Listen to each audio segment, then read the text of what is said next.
Olá, eu sou a Aline Kimura, psicóloga criadora e responsável pela Psicorreab. Eu ajudo pessoas a conviver com suas deficiências físicas e dores crônicas. O vídeo de hoje é mais um Aline Responde de uma pergunta enviada pelo Instagram por uma pessoa com deficiência, e a pergunta é: você tem alguma dica de como fazer para os meus pais entenderem que preciso de privacidade?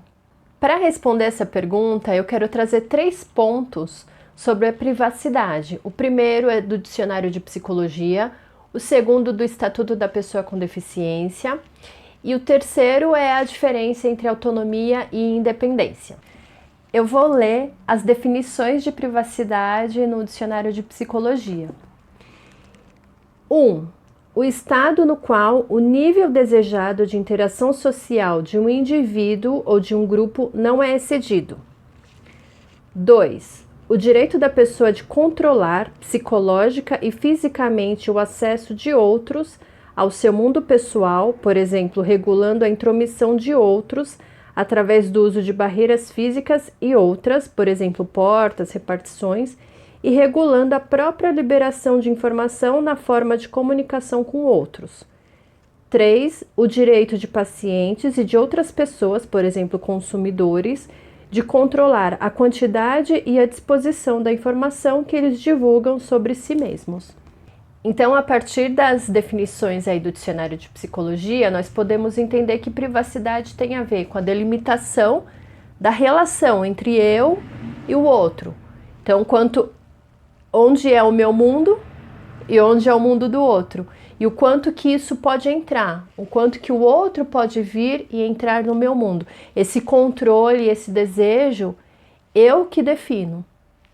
O mesmo vale para as informações que eu quero ou não expor ao outro. A privacidade acaba sendo uma regra de relacionamento, uma regra de conduta entre duas ou mais pessoas que define o quanto, e o como eu quero que essas outras pessoas estejam presentes e participantes no meu mundo, nas minhas coisas.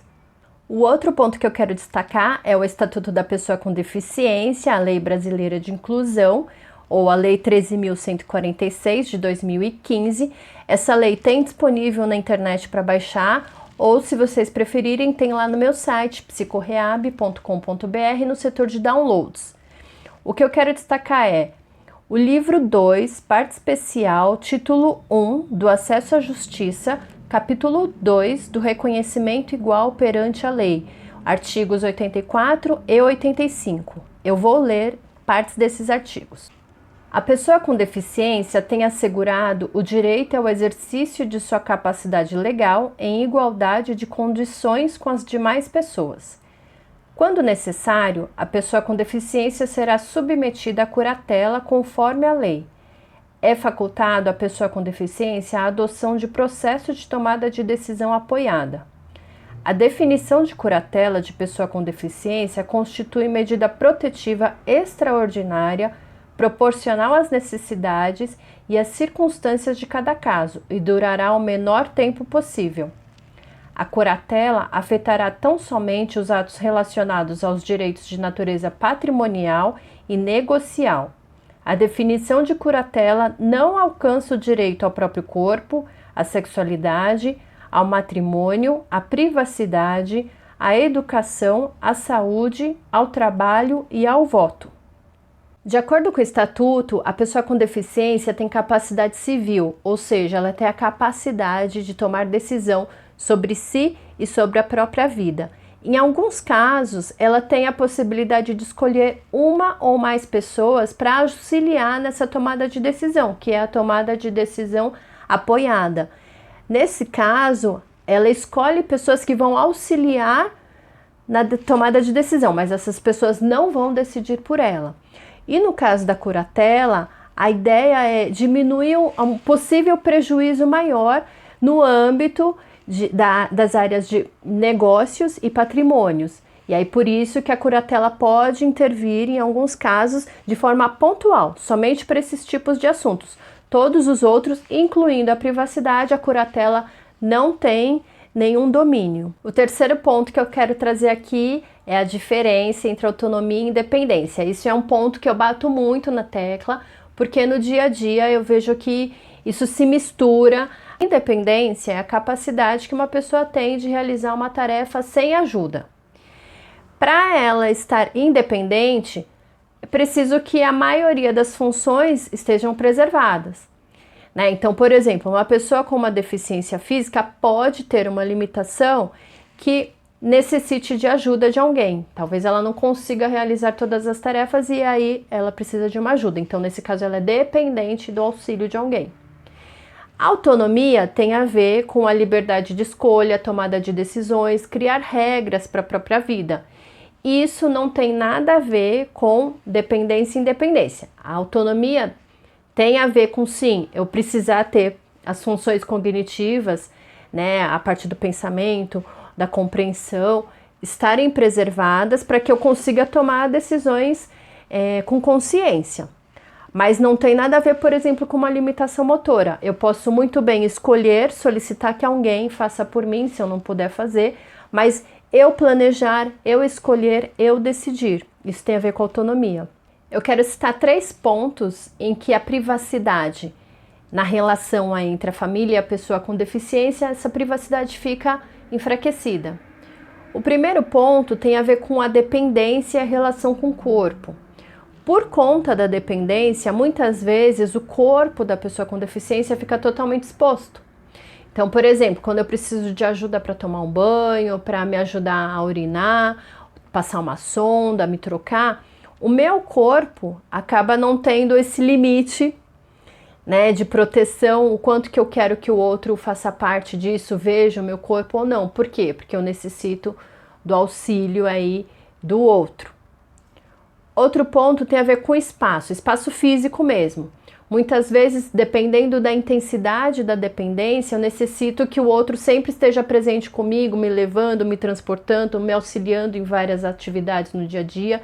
Então, muitas vezes, esse outro acaba sendo praticamente uma extensão do meu corpo para me auxiliar. Então, na maioria dos lugares, esse outro está presente comigo para me auxiliar. E o terceiro ponto tem a ver com a intimidade dos meus pensamentos, dos meus sentimentos, dos meus desejos. Então, muitas vezes, se eu tenho uma dependência muito grande do auxílio do outro, eu preciso expor meu pensamento, meu sentimento, meus desejos para que eu consiga me satisfazer e realizar as minhas coisas, porque eu preciso que o outro me ajude. É importante lembrar que o familiar também tem a privacidade dele muitas vezes quebrada. Por exemplo, quando a pessoa com deficiência necessita de um home care. Então, o dia inteiro sempre vai ter alguém em casa, um enfermeiro, alguém que vai estar auxiliando. E então, nesse caso, a privacidade do espaço da casa já vai ser quebrada.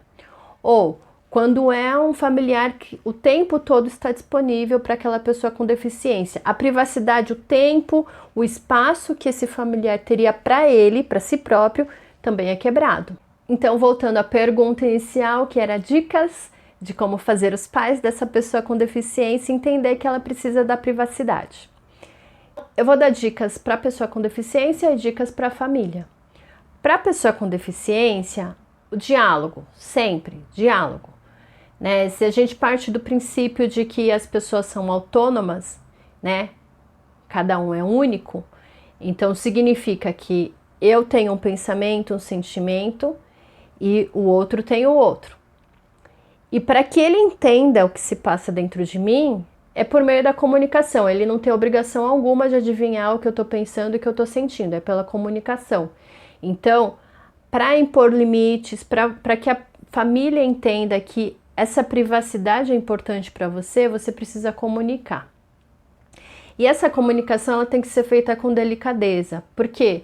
Porque o familiar, muitas vezes ele está lá ajudando, está toda hora presente, muitas vezes para suprir uma disfunção que a pessoa tem e que ela está lá para auxiliar, né? Então, essa quebra às vezes da privacidade não é intencional, muitas vezes é sem consciência. Então, é preciso que essa comunicação da necessidade da privacidade seja feita com delicadeza para que aquele familiar não se sinta nem rejeitado e não sinta que existe um sentimento de ingratidão por parte da pessoa com deficiência, porque não é isso, né? Então, usar da delicadeza e explicar a importância, às vezes, de ficar sozinho, ou pelo menos ter um tempo que seja sozinho, ou algumas atividades que sejam sozinhos, ou que não necessite o tempo todo da presença. E isso pode ser aí negociado, né? Muitas vezes a família também quer ficar presente mais do que deve, porque acha que a pessoa com deficiência pode necessitar da sua ajuda a qualquer momento. Principalmente naqueles casos mais graves, a família tem receio de deixar a pessoa sozinha, né? Por de repente acontecer algum imprevisto, acontecer alguma coisa, ela não está lá do lado. Então, esses espaços de privacidade, eu acredito que podem ser negociados, mas primeiro, antes de tudo, falar sobre a importância da privacidade, do seu próprio espaço, na verdade, do seu próprio espaço e do espaço que esse familiar tem para si também, né? Que ele também perdeu, né, o espaço de privacidade. Então, falar sobre privacidade e começar a negociar esses espaços. E para o familiar, eu sugeriria algo que eu já falei em outros vídeos, que é essa atualização sobre a dependência que essa pessoa tem, essa pessoa com deficiência realmente tem. Por que eu falo isso? Porque muitas vezes a família se dispõe a auxiliar lá a pessoa, logo que aparece uma disfunção, e ela muitas vezes vai auxiliar num momento mais grave, e ela permanece daquele mesmo jeito, o tempo passa, a pessoa com deficiência já ficou mais independente, mas o familiar não atualizou isso. Então ele continua ajudando naquele nível de intensidade, como se a pessoa fosse muito dependente. E muitas vezes ela já evoluiu, não está tão dependente, mas a família continua fazendo muito sem a necessidade. Então, sempre estar atualizando sobre a real dependência dessa pessoa com deficiência, porque às vezes ela pode não precisar mais tanto, e isso significa que o familiar pode liberar mais, pode se dedicar para outras coisas mais tempo. Outra dica para o familiar seria perguntar sempre. Perguntar sempre, posso fazer isso nesse momento? Posso passar a sonda nesse momento? Posso trocar sua roupa agora? Posso dar o banho agora? Posso ficar no quarto aqui com você? Posso ir com você até lá? Às vezes parece óbvio, mas não é óbvio. É importante perguntar, porque é o que eu falei. Essa relação de quebra de privacidade, ela acaba sendo naturalizada. Então, por conta da relação de dependência, parece que é normal sempre eu estar presente, sempre eu fazer as coisas, eu já ir fazendo automaticamente, e é importante perguntar. Muitas vezes pode acontecer da pessoa com deficiência não necessitar daquilo naquele momento, não querer que aquilo seja feito naquele momento, não querer ser tocada naquele momento, e isso tem a ver com respeito de privacidade. E o último ponto para o familiar seria preservar e cuidar da própria privacidade, porque, como eu falei, muitas vezes o próprio familiar perdeu a sua privacidade. Então, aprender a cuidar disso. Quando a gente aprende a cuidar da nossa privacidade, a gente entende qual que é a importância da privacidade do outro. É isso, se vocês tiverem mais perguntas, me enviem e até o próximo vídeo.